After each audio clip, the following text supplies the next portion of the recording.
You ever have one of those nights where you wake up in a place you definitely didn't fall asleep?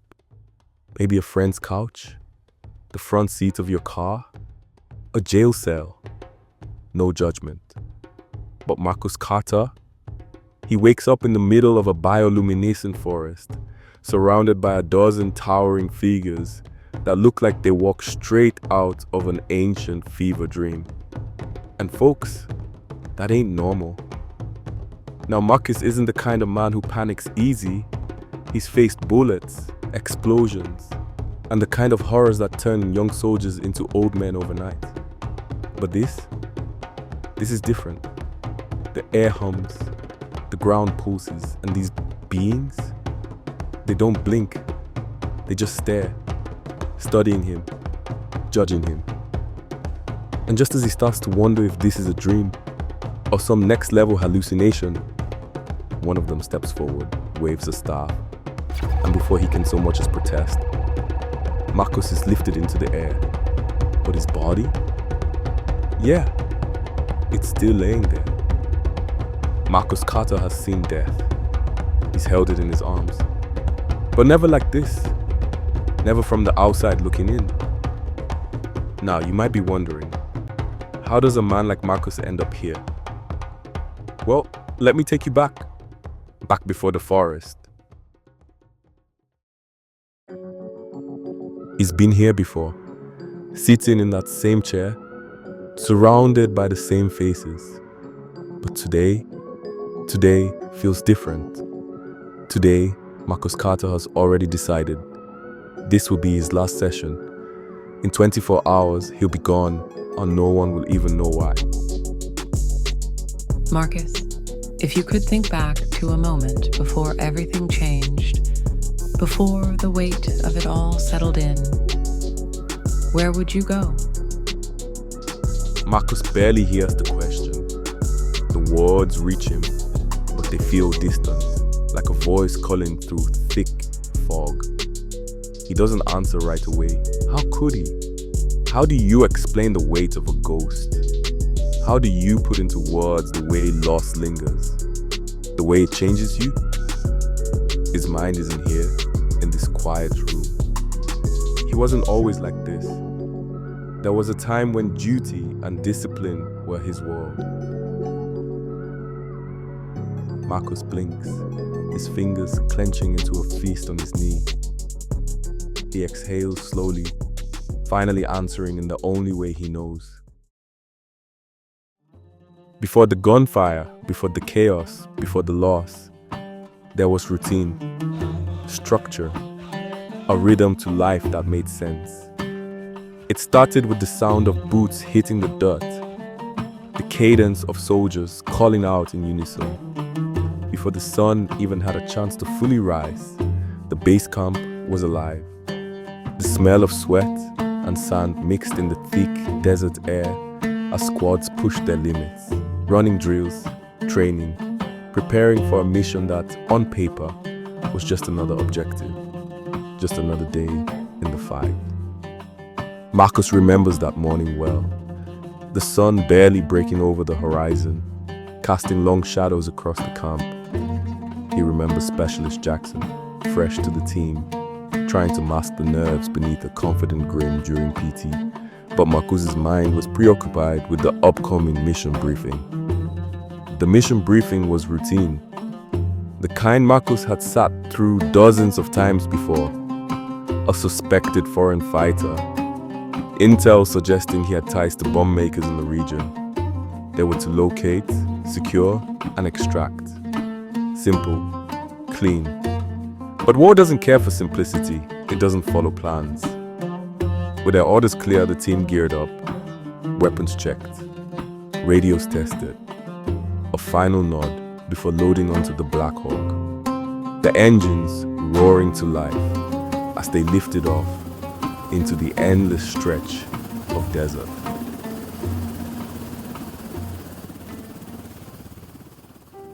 What stood out to you about that day, Marcus?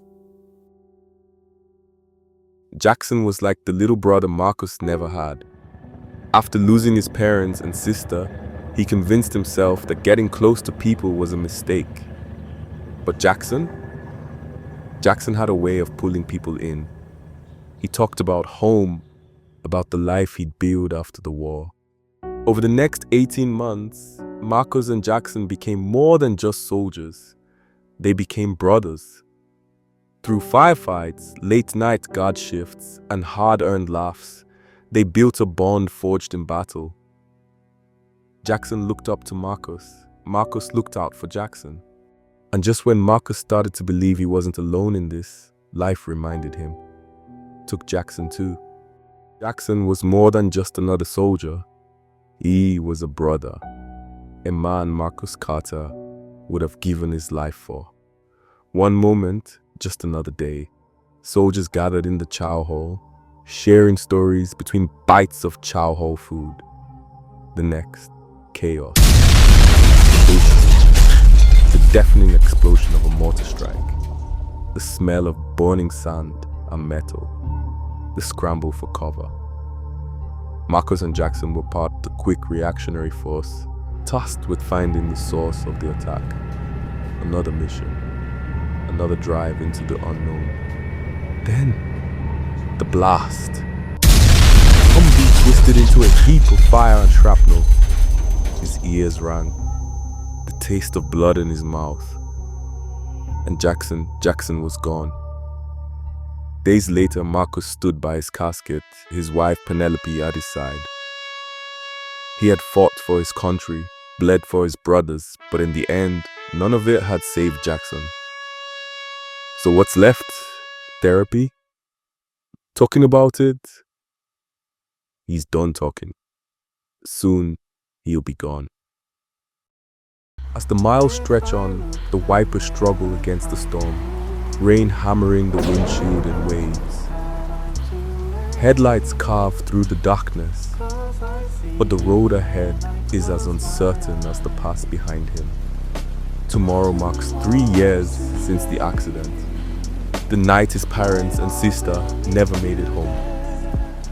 His grip tightens on the wheel, his arms rigid, but his face gives nothing away. The therapy sessions, the condolences, they all blur together, distant echoes in a life that feels more like an obligation than a purpose. Outside, the storm rages, a mirror to the turbulence within. But inside, there is only silence and the quiet understanding that by this time tomorrow, he will be gone.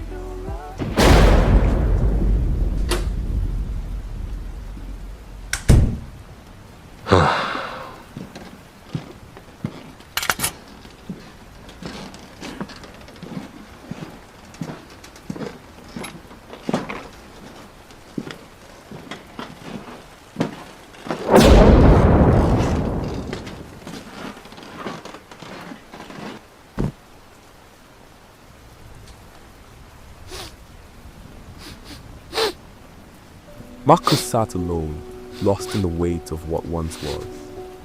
Memories of Penelope surrounded him. Fragments of a life that felt like another lifetime.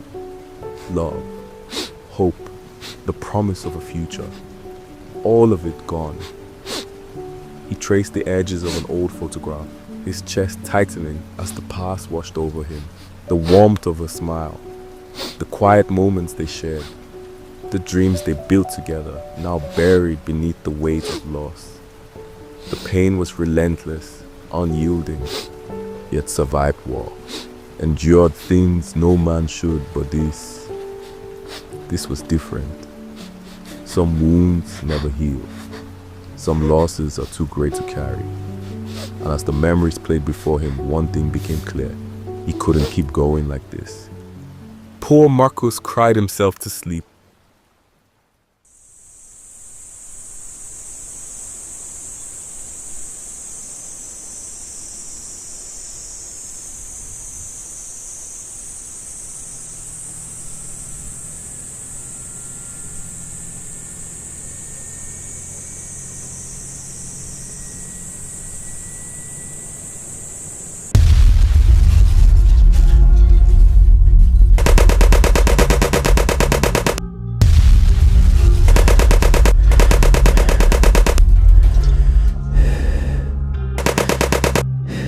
Marcus jolts awake, his heart pounding like a war drum in his chest. His body is drenched in sweat, his breath ragged. Another dream. No, another memory. He was back in Iraq. The heat, the dust, the endless tension pressing down on his shoulders. The Humvee rumbled beneath him, the weight of his gear digging into his body. Specialist Jackson sat beside him, cracking a joke to break the silence. Then, impact. A deafening explosion. The world flipped. Fire and metal tore through the air. Marcus felt himself lifted, weightless for a moment before crashing down. His ears rang, his vision blurred. The coppery scent of blood filled his nostrils. He tried to move, but pain surged through his leg and back. "Jackson!" Marcus shouted. Marcus turned, but Jackson wasn't moving, his eyes lifeless, his body twisted unnaturally. The searing pain in Marcus's chest wasn't from shrapnel. It was something deeper, something he could never pull out. Now, back in his bed, Marcus in a ball. His body is here, but his mind is still over there, trapped in the wreckage, buried under the weight of memories too heavy to carry. And he knows he can't do this anymore. Marcus Carter, a man who has walked the line between survival and surrender more times than he can count. But tonight, there is no enemy, no battlefield. Only the four walls that have caged him in the war within himself. The weight of it all sits heavy in his hand, cold still, a final decision. His mind floods with memories, faces of the lost, echoes of battles fought, promises broken.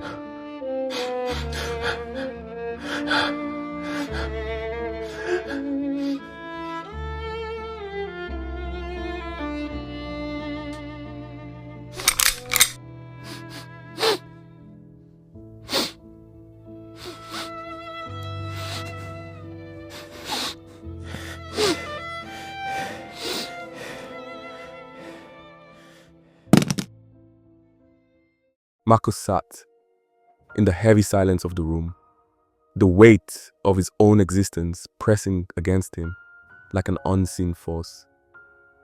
He had come so close, his fingers tracing the cold steel, his breath held in the still air, but something inside him refused to let go. Maybe it was fear, maybe it was something else. The same hands that had held a rifle in war, the same hands that had buried too many ghosts, now trembled with uncertainty. If not this, then what? The thought clawed at his mind. He had tried to outrun the pain, drown it, bury it beneath routine and denial. Nothing worked. The past clung to him like a shadow, whispering, reminding. He needed an exit, something final, something beyond hesitation. And then like an echo from a lifelong forgotten, a memory stirred. His grandfather's voice, the mushrooms in the forest, a quiet, unassuming dash woven into the roots of the earth. No violence, no noise, just peace. And so, with slow, deliberate steps, Marcus rose to his feet. He already knew where he was going. "You see them mushrooms out there, boy? They ain't like the ones we eat. These'll take you out of this world. Fast, slow, don't matter. Once they get a hold of you, you ain't coming back the same.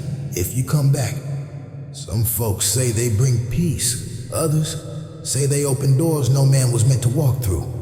Either way, once you take them, you ain't got no say in where they send you. But life's funny that way, ain't it?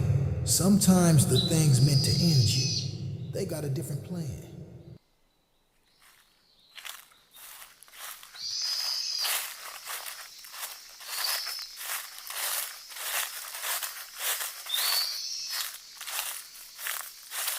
Marcus steps forward, leaving the house behind him, its silhouette fading between the trees.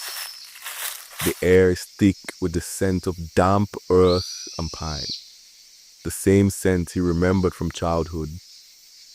Back then, his grandfather's voice was law. Eat those mushrooms, boy, and you won't be coming back, he told him. It was a warning that settled deep in his bones. Back then, he believed it meant death, a sure and final end.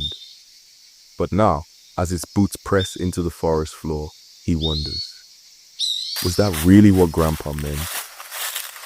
Maybe there was another meaning, something his younger mind couldn't grasp. Maybe his grandfather wasn't talking about dying, but about becoming something else, about stepping beyond this life into something unknown. And right now, that's exactly what Marcus is looking for. Marcus, baby. Marcus. Marcus stood in the forest, his breath uneven, the damp earth beneath him exhaling the scent of rain-soaked leaves. Then from deep within the tangled shadows, a voice, soft, hauntingly familiar, called out. Marcus. His pulse slammed against his ribs. His mind rejected what his heart desperately clung to. Penelope? His body moved before he could think, feet pounding against the forest floor. Low-hanging branches whipped against his arm, but he didn't stop. The voice wove through the trees, just out of reach, pulling him deeper into the unknown. The towering pines seemed to close in around him, their silence pressing against his chest as he sprinted toward the impossible. Then, suddenly, he stumbled to a stop. Before him stood an old oak, its bark weathered, scarred with time. His breath caught in his throat as his gaze traced the carving on its surface, his name entwined with hers, etched into the wood long ago. The forest fell silent. Marcus stood frozen, his fingertips resting against the weathered carving, his name intertwined with hers, etched into the bark so many years ago. The weight of memory pressed against his chest, threatening to consume him. Then, from deeper within the forest, the voice called out again. His breath hitched. Marcus. It was unmistakable. Penelope. The warmth of nostalgia twisted into something more urgent, something raw. He turned, eyes scanning the dense tangle of trees ahead. His body trembled, not from fear, but from the impossible truth pulling him forward. Without hesitation, he ran. The underbrush clawed at his legs, branches snapping beneath his boots, but he barely felt them. The voice drifted between the trees, always just ahead, beckoning Marcus, him baby. deeper into the unknown. The Marcus. forest thickened, the light dimming as if the world itself held its breath. Marcus's breath was still heavy, his pulse hammering from the desperate chase through the forest. The voice, Penelope's voice, had called him forward, pulling him deeper into the unknown. He had run without thought, without hesitation, believing that at the end of the journey she would be there. But now, as he slowed to a halt, his eyes widened at the sight before him. A vast field stretched endlessly into the horizon, glowing with an ethereal blue light. The ground pulsed with life beneath him, waves of bioluminescent mushrooms blanketing the earth like a dream made real. The mist curled above them, shifting like whispers in the air, and the towering trees that surrounded him stood silent, as if holding their breath in reverence. Confusion gripped him first. He had expected, no, hoped to find her, to see her standing there, waiting for him. But instead he was met with this surreal, otherworldly landscape, glowing with a quiet, almost sentient energy. His hands trembled slightly as he looked around, searching for some explanation, some reason why the voice had led him here. And then something changed. The longer he stood, the more the unease in his chest softened, dissolving like mist in the morning light. There was something familiar in this place, something that whispered to him without words. It wasn't just the beauty of it, the impossible glow of the mushrooms, the way the light reflected off the moisture in the air. It was the feeling, welcoming, safe, like stepping into a memory he had long forgotten. Marcus exhaled, turning slowly, taking in every inch of the surreal landscape around him. All replaced confusion, wonder, overtaking doubt. He had spent so long feeling lost, untethered. But here, in this strange and luminous field, he felt something he hadn't in years. He felt found. It all comes down to this one moment, the moment that would change everything. Marcus kneels, his breath slow, deliberate. Before him, the mushrooms pulse with an unnatural glow, as if they are alive, calling to him, waiting. He doesn't know why he's here. He only knows that he was led by a voice that should no longer exist, led by the weight of his past, the ghosts of war, the unbearable silence of solitude. His fingers hovered just above them, hesitant, yet drawn to their impossible light. In this moment, he is neither a soldier nor a man lost in grief. He is something else entirely, a seeker, a witness to something far greater than himself. And now, with nothing left to lose, he makes his choice.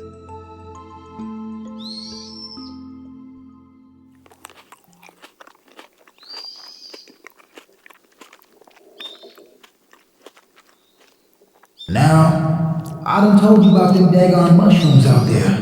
A hard head make a soft behind.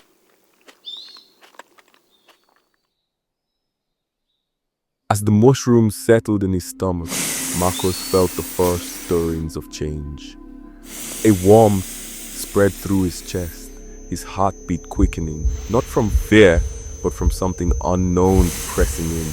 His breath felt heavier, his skin tingling like a low electric current ran beneath it. A strange pressure built behind his eyes, as if his mind itself was shifting. Then the first flickers, light at the edges of his vision, a soft distortion in the air. His thoughts stretched, his senses sharpened. The world around him was beginning to change. The come-up had begun.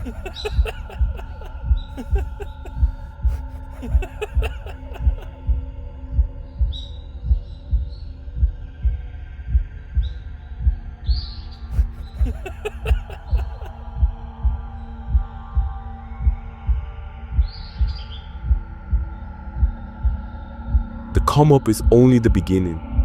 Now, psilocybin takes Marcus deeper. The barriers of self, the thoughts, the identity, the sense of separation begin to dissolve. Ego dissolution, the unraveling of the I. For most, the self is a structure built over a lifetime, a fortress of memories, beliefs, and fears. But psilocybin does not recognize walls. It moves through them, stripping away illusion, peeling back the layers of the mind until only raw existence remains. Marcus will feel it soon. The boundaries between himself and everything else will blur. The weight of his name, his past, even his body. It will all fade into something vast, something endless. Some fight it, clinging to the familiar. But those who surrender find freedom. This is why those who suffer, those lost in the cycles of depression, anxiety, addiction, turn to substances like psilocybin. It shows them what lies beyond their suffering. It breaks the patterns, silences the noise, and reveals something deeper, something ancient. For Marcus, this is no longer a choice. The molecule is in control now, and it is about to take him apart.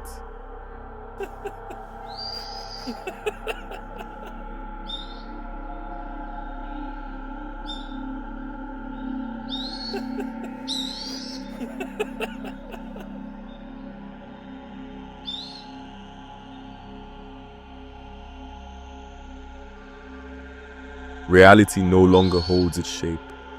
Everything Marcus has ever known, his memories, his identity, his very sense of being, begins to unravel, flowing like a river with no banks to contain it. His existence streams before him, not as separate moments, but as a singular motion. Faces, places, choices, blending together like fallen leaves carried by the current. The past is no longer behind him. The future is no longer ahead. Everything simply is. Then he feels it. The pool. The river is not endless. It is rushing towards something vast, something final. A cliff. An abyss with no bottom. Marcus watches as every person who ever mattered to him drifts past. His mother, his father, his sister, Penelope. They do not stop. They do not turn. They are part of the current, flowing toward the edge, dissolving into the unknown.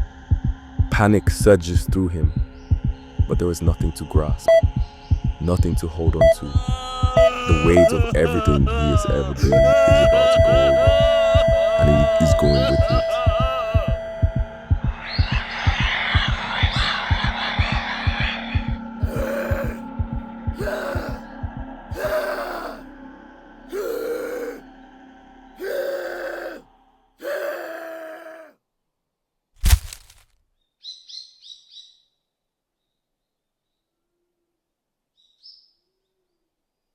This is where it would end. The final descent, the closing curtain, the point of no return. An earthly dose of oblivion would have done its job by now, shutting the doors, pulling the shades, easing the burdened traveler into a silent, fading drift beyond the veil. But this is different. This isn't an escape, it's an invitation. This journey doesn't end in the silence of death. No, this is only the beginning. The door he sought to close has not been locked. It has been shattered, and on the other side something waits. The rules have changed. The boundaries have been erased. And what comes next will change everything.